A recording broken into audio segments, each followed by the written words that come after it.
ইন্দ্রর কাছে গিয়ে অর্জুন বলে যে এরকম হয়েছে ঘটনা। তো ইন্দ্র বলে যে শোনো, আজকে একটা অদ্ভুত জিনিস হলো।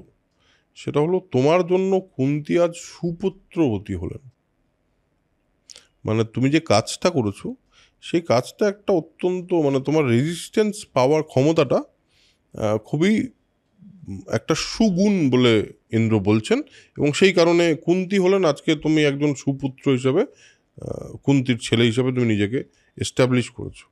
আর তুমি ধৈর্যে ঋষিগণকেও পরাজিত করেছো, কারণ উর্বশী এবং রম্ভা এবং মেনকার এরকম প্রচুর গল্প আছে হ্যাঁ, যেখানে হ্যাঁ। ঋষিরাও নিজেদেরকে সংযত রাখতে পারেননি, কারণ এনারা এতটাই সৌন্দর্য নিয়ে আসতেন। তবে এটা বলে যে এই অভিশাপটা তোমার কিন্তু কাজে লাগবে। এই অভিশাপটা যখন তুমি অজ্ঞাতবাসে 1 বছর তোমাকে থাকতে হবে, সেই 1 বছর তুমি নর্তক হয়ে থাকবে।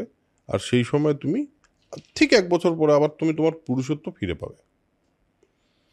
অর্জুন নিশ্চিন্ত হয় এবং চিত্রসেন গন্ধর্বের সঙ্গে সুখেই স্বর্গবাস করতে থাকেন, আরও অনেক দিন থাকেন।